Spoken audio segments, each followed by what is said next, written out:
안녕하세요. 풋볼 포레스트입니다. 영국 런던 지역의 유력 매체인 풋볼 런던에서는 여름 이적 시장을 통해 토트넘 하스퍼를 떠날 수도 있는 선수 6명을 선정하여 소개했습니다. 일단 풋볼 런던이라는 매체는 제 채널에서도 자주 인용했고 자주 등장했던 매체로서 아스날, 첼시, 토트넘 하스퍼, 웨스트햄 유나이티드, 크리스탈 팰리스, 브랜트포드, 퀸즈파크 레인저스 등 이름 그대로 런던 지역에 연고지를 두고 있는 축구 클럽들의 소식을 주로 다루고 전달하는 매체인데요. 풋볼 런던에서는 종종 이러한 런던 팀들의 시즌 전망이라든지 꼭 이슈나 뉴스가 아니더라도 축구팀들의 향후 여러가지 가능성이라든지 소식만을 전하는 매체가 아닌 다소 주관적인 생각을 펼치기도 하는 그런 매체라고 할 수 있는데, 이번에는 토트넘 하스퍼의 여름 이적 시장 전망, 특히 방출될 확률이 높은 선수들을 선정하여 발표했는데요.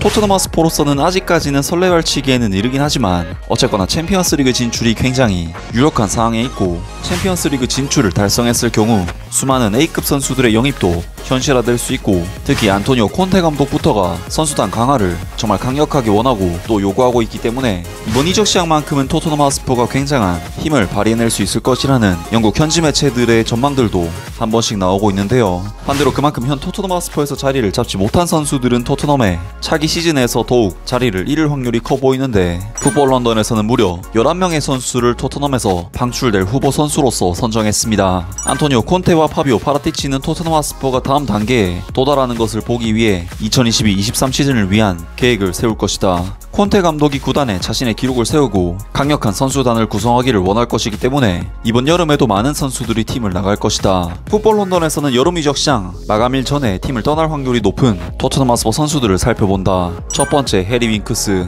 콘테 감독은 12월 말에 자신이 윙크스에게 의지할 수 있으며 그의 선수가 1월 이적 시장에서 팀을 떠나지 않을 것임을 분명히 했다. 그러나 이번 여름 선수의 상황은 모두 토트넘 하스퍼의 중원에 대한 계획에 달려있을 수 있다. 이미 벤탄쿠르, 피에르 에밀 호이비에르, 올리버 스킵에 이어 또 다른 영입은 윙크스의 기회를 더욱 제한할 것이다. 그가 응원하는 클럽에서 매주 뛰고 싶은 만큼 그 미드필더는 자신의 경력을 위해 정기적으로 뛸 필요가 있다. 두 번째, 에메르송 로얄. 에메르송 로얄은 지난 여름 바르셀로나에서 합류한 지 얼마 되지 않았음에도 불구하고 토트넘 하스퍼를 떠나는 것과 연관이 있다. 지난 2월 맷 도어티가 그를 앞지르기 전까지 주전 선수로서 활약했던 이 브라질 선수는 때때로 정말 고군분투했고 그로 인해 그의 미래에 대한 의문점이 제기되었다. 그러나 맷 도어티의 무릎 부상은 다음 시즌을 앞두고 안토니오 콘테 감독과 파비오 파라티치 단장에게 자신의 주장을 펼칠 수 있는 완벽한 기회를 제공한다. 하지만 그들은 새로운 오른쪽 윙백을 영입할 필요가 있다고 생각할 수 있고, 그것은 에메르송의 클럽에서의 시간에 종말을 의미할 수 있다. 세 번째, 조 로든.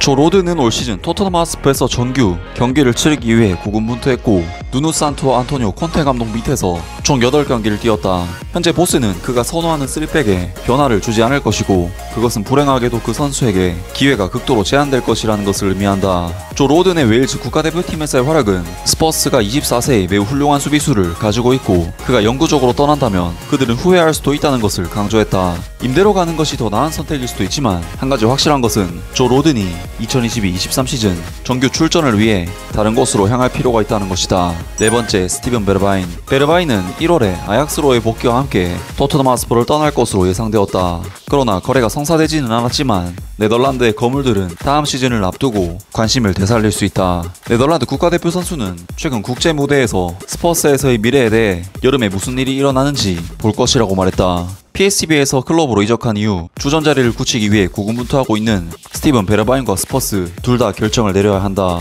다섯 번째, 브리안 힐. 발렌시아로 임대된 후 2022-23 시즌에 브리안 힐과 함께 어떤 일이 일어날지는 지켜봐야 한다. 콘테 감독이 프리미어리그에 정기적으로 출전할 준비가 되어 있다고 믿느냐에 따라 달라질 것이다. 여섯 번째, 지오바니 로셀소. 비아레알에서의 임대 생활을 시작한 지오바니 로셀소는 여름에도 선택의 여지가 부족하지 않을 것이다. 노란 잠수함은 그의 임대를 영구히 옮기기를 원하는 것으로 여겨지지만 대신 그들은 다니엘 레비와 영구적인 계약 조항을 가지고 있지 않기 때문에 그의 영입을 위해 계약을 체결해야 할 것이다. 일곱 번째, 탕규 논벨레. 논벨레는 리옹에서 돌아온 이후 몇 차례 좋은 기회를 받았었지만 올여름 5,400만 파운드의 이적 옵션이 리옹에게는 무리일 것 같다. 토트넘 하스퍼는 그 프랑스인이 클럽과 영원히 관계를 끊으려면 그들이 지불한 것에 대해 엄청난 타격을 입어야 할지도 모른다. 그리고 나머지 4명의 선수들은 임대로 토트넘 하스퍼 이적해온 피에르 루이지 골리니, 셀틱으로 임대를 떠난 카메론 카터 비커스, 그리고 역시 임대를 떠난 파페 마타르 사르, 그리고 3부 리그 썬더랜드에서 아무런 활약이 없는 잭 클라크 선수가 언급이 되었습니다.